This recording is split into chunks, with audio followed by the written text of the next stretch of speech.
मिरजेत मोठ्या उत्साहात डॉक्टर बाबासाहेब आंबेडकर यांची जयंती साजरी झाली।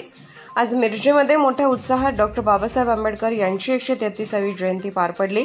विविध मंडळांनी मोठ्या प्रमाणात मिरवणूक काढल्या होत्या। मिरज शास्त्री चौक ते बाबासाहेब आंबेडकर पुतळा असा मिरवणुकीचा मार्ग होता। मिरज मार्केटमध्ये विविध संघटना तसेच पक्षाच्या मिरवणुकीच्या स्वागतासाठी स्वागत स्टेज उभे करण्यात आले होते। क्रांती चौक मंच या ठिकाणी अनेक मान्यवर यांनी डॉक्टर बाबासाहेब आंबेडकर यांना अभिवादन केले। लोकसभेचे उमेदवार विशाल पाटील यांनी देखील उपस्थिती दर्शवली होती। त्यांनी लोकांना शुभेच्छा दिल्या व भाषण केले। तसेच युवकांच्या आग्रहाखातर डीजेच्या तालावर ठेका धरला।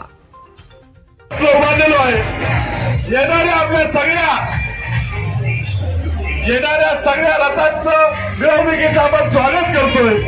या ज्या मंचावर उपस्थित आहे गेल्या काही दिवसांपासून वर्षांपासून विवेकाप्पा कांबळेंचे आणि वसंतराव कुटुंबियांचे ऋणानुबंध आहे ते या निमित्त मोठे होताना दिसतात।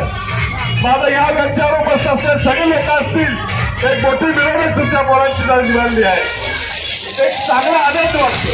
माझा एक खर्च आहे की आज आप्पा आपल्यात नाही आहे।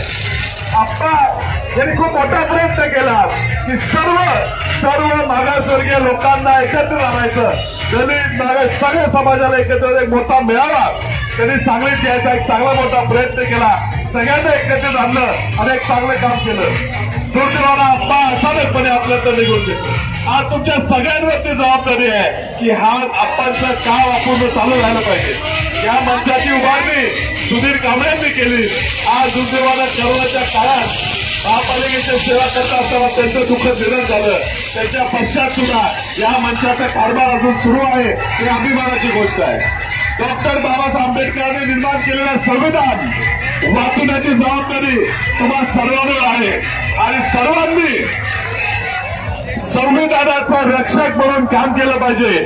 संविधान वाचवायची जबाबदारी आहे आणि त्यामुळे सर्वांना पुढच्या पिढ्या जगवण्यासाठी जो संविधान दिला तो तुमच्यासाठी माझ्यासाठी नाही तर पुढच्या पिढ्यांसाठी दिलेला आहे।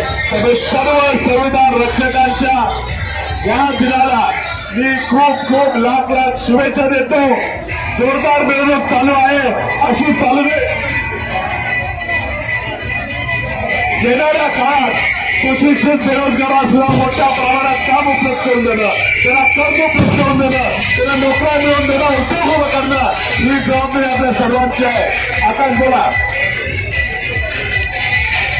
आणि या ठिकाणी आलो आकाश खाली येतो बोल एकदा। या ठिकाणी आपण नंतर श्वेत आहे सगळे लोक आहेत चांगलं काम करतात। तुमच्या सगळ्यांच्या पाठीशी आम्ही राहतो। आता आपल्या सगळ्यांची रजा घेतो।